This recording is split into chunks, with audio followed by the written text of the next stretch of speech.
Okay, so today we're going to talk about 10.2. They have 10.2 and 10.3 are both labeled statistics. 10.2 is graphical and 10.3 is numerical. So we're talking about the graphical aspects of statistics today. Okay, well, we're going to do the first part of it anyway. So statistics, the objects described by a set of data are called individuals, okay, individuals. So on each individual, whether it's a person, a dog, or whatever it may be, okay, there are variables. So each individual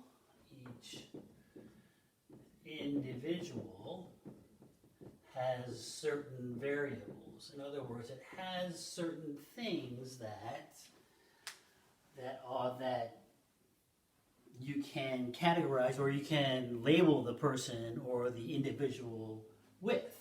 It's called a variable, right? It's a variable. So a variable of a person would be how tall he is, how much he weighs, what color eyes he has, what color, hair he has, type of thing, right? Okay? So that would be variables. So within the variables, there are actually two types of variables, and the first one is called a categorical variable, and the other one is called a quantitative variable.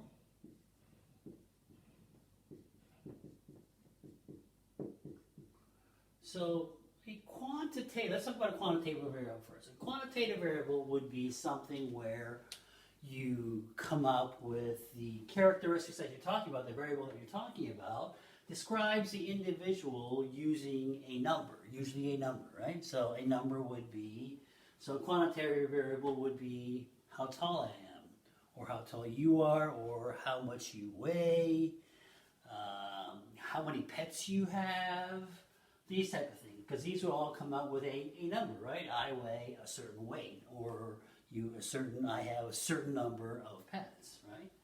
Okay, where a categorical variable is something that you cannot describe using a number. So it's usually like my hair color, my eye color, right?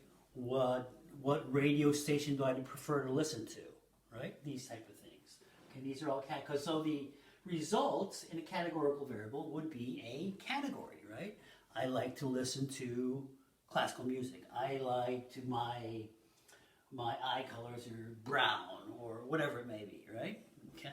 So everything that we do, one thing that you will learn next year if you take statistics, is going to be divided into categorical variables and quantitative variables, okay? So in a categorical variable, when I do a categorical variable, let's say I did a survey of the students in Blanchette, I can say that a certain percentage is going to have black hair, a certain percentage is going to be blonde, a certain percentage is going to be brunette, or whatever it may be, right? Okay? So that would be a categorical variable. In other words, you're going to find a proportion here. You're going to find a proportion, okay? Right? So you're going to use a proportion to describe here. And for the quantitative variable, you're going to find that if you do an average survey or we do average weight, right, of the students at Blanchette, then you're going to get a mean or average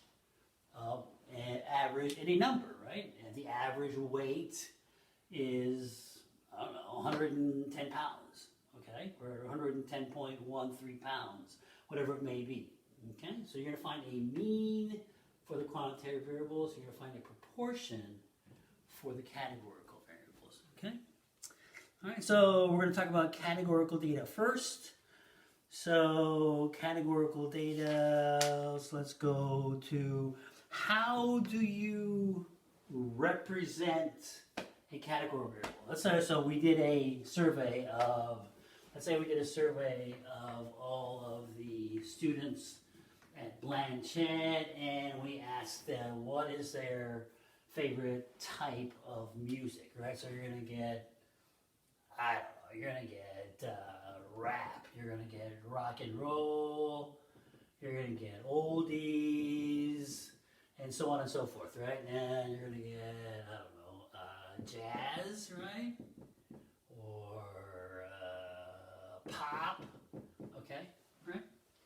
you're going to get a certain percentage, right? So, I don't know, we're going to make these numbers as we go. 20, I don't know, 5 and 5. So these are going to be in percentage points, right? So they should all add to 100, right? Okay, all right. So I have 60, 80, 90, so I'm missing, what, 10%? So we'll just group them all together and say miscellaneous, and say miscellaneous was 10%. Okay? All right.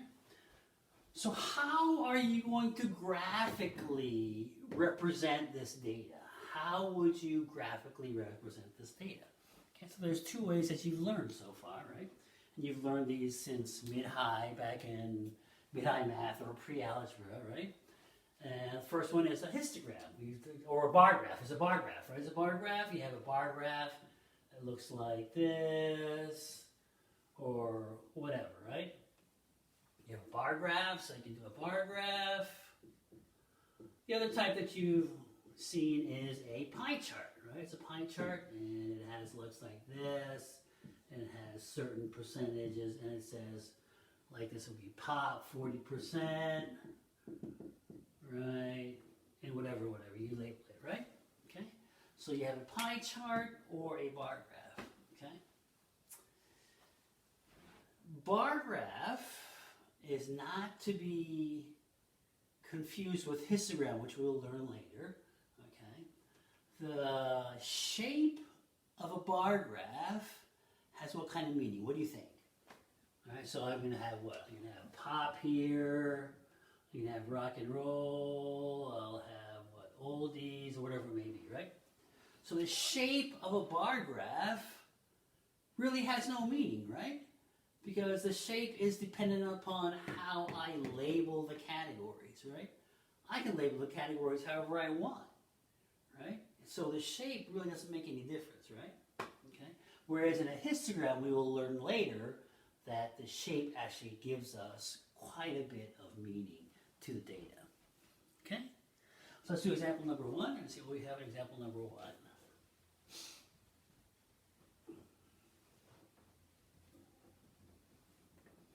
Okay, example number 1 says, table 10.2a summarizes data collected in a survey of 845 college students that asked them which sport was their favorite to attend live, okay? And it gives you the table. Let's look at the table on page 692, the bottom of the page there. And it gives you the data, the results, okay? So when you look at that, what do you see? You see that there were 31 males who liked to watch baseball versus 21 number of females. So does that mean that more males like to watch it or not? Or can we make that conclusion right off the bat? Well, no, right? You have to look at the total. If you look at the total number of people that you have actually surveyed is different. On the males, you have 398. On the females, you have 447. So you have to somehow translate this into a percentage, right? To find out or compare the data between the females and the males, right? If you go to page 693, they did that. They went ahead and transferred those numbers by dividing everything out, right? So the left column of the males, you would divide it 31 by 398, 54 by 398, and so on and so forth. And on the left-hand side, on the right-hand column, you would have divided the 21 by 447, the 96 by 447, and so on and so forth, right? And you've got the percentages now, okay? So now we're actually trying to infer or analyze, get some sort of meaning out of this data. Okay, so if you look at it, what do we see?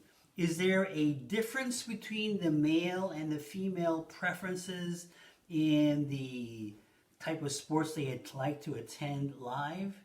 And if you look at it, for the most part, it is true. The only one that is not true is probably hockey. If you look at hockey, and the percent of males is 19.1%, Percent of females is 19.5%. So we would consider that pretty close, right? In other words, it doesn't really matter. It is independent of whether you are male or female. You would still see about a 19%, okay?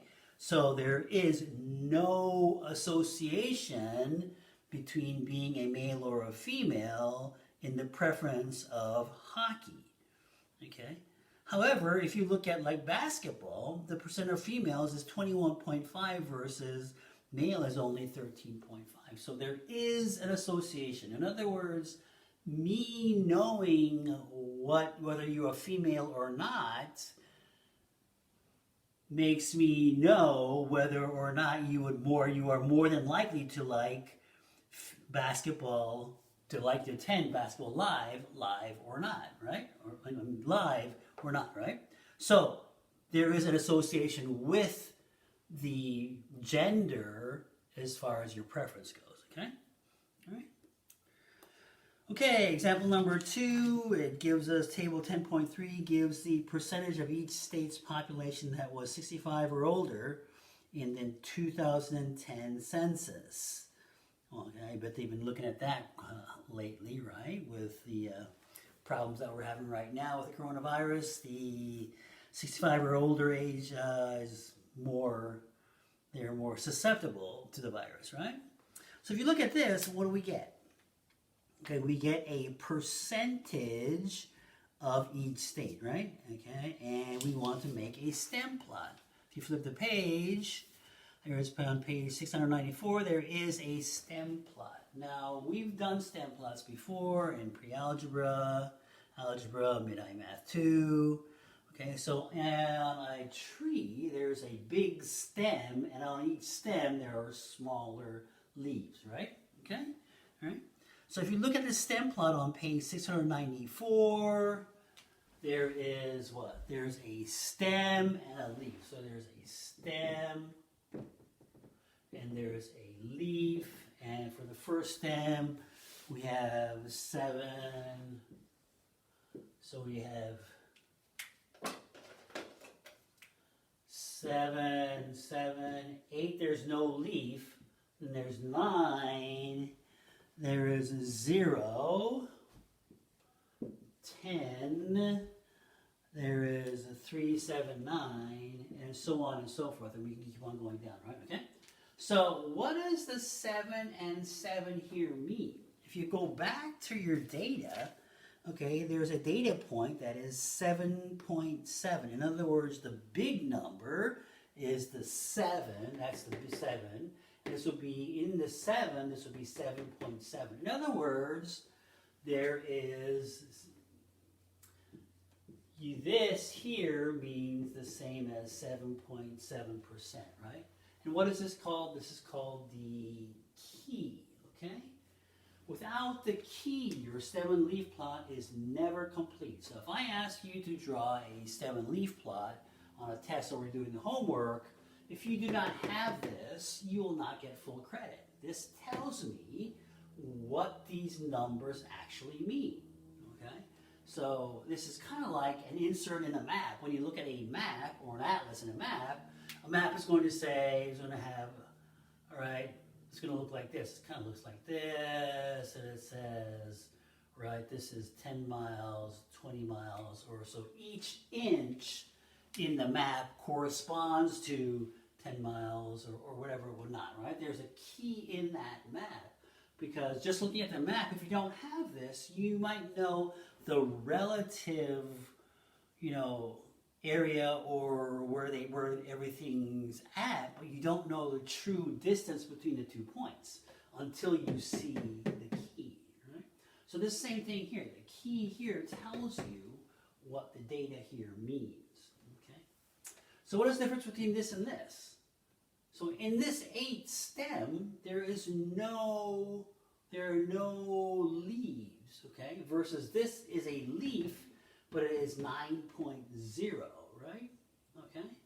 And then 10, this is 10.3, 10.7, 10.9. And if you continue to look at it, okay, on page 694, each of the leaves are ascending order, okay? We call this an ordered stem and leaf plot. This is an ordered stem and leaf plot, right? Because when you're first generating the stem and leaf plot, your data that you encounter are not going to be in order. You're going to just go ahead and label them as you go. Then once you're all done, you will erase it and you reorder it in ascending order, right? And so if you look at, if I asked you on a test what this means, what state this leaf represents, you should be able to say that that is 9.0 and go back to your data and find the only 9.0%, and that looks like it's Utah. Okay, so you should be able to say that, well, this leaf represents the data collected from Utah. Okay, all right. So, what can we glean out of a stem and leaf plot? If you look at the stem and leaf plot, actually you can glean out quite a bit, okay? If I asked you, if I asked you, look, based on the stem and leaf plot, and I asked you do you think that the average is going to be, 15%, your answer would be what? Your answer would be definitely no, right? Because most of the data is in the 13 stem, right? So it's going to be 13 point something. You would expect it to be that, right? Okay, all right. So there's quite a bit of things that you can talk about when you look at the stem and leaf plot, and we will get to we will further investigate that when we actually get to statistics class. Okay. Example number three, it tells you about making a split stem plot. So in example number 3, there's some data there, federal aid to state and local governments per capita in dollars. And if you look at the solution, what do you recognize there? The stem is different than the one that we have here, right? Each stem now has, stem for 1 has 2 lines versus 1. And the 2 also has 2 lines versus 1, and the 3 also has 2 lines, okay? In other words, the top line is, so the top line of 3 would be from 3.0 to 3.4, and the bottom line would be 3.5 to 3.9. So in other words, there's so much data on each stem, we're splitting them up to 2 separate stems, and that's all it means. Okay, and that's called a split stem and leaf plot. Okay. And then example number 4, it shows you about making a back-to-back stem plot. So, in example number 4 shows you the home runs hit by Babe Ruth and Barry Bonds. Okay. So if you look at the solution in the back-to-back stem and leaf plot, I mean, it's pretty obvious why you would use a back-to-back stem and leaf plot. What can you do? You can immediately compare Barry Bonds versus Babe Ruth, right? You can see that Babe Ruth had more years when he only hit single-digit home runs, right? Versus if you look at the middle 4, where it's 4, the stem is 4, so that looks like it's 40. If you look at the 40s, they're about the same, okay? But if you look at the higher numbers, also, Babe Ruth has a lot more higher numbers except for 73. And we can talk a lot about the 73, steroids, whatnot. However, it is 73. So what else do we call that 73?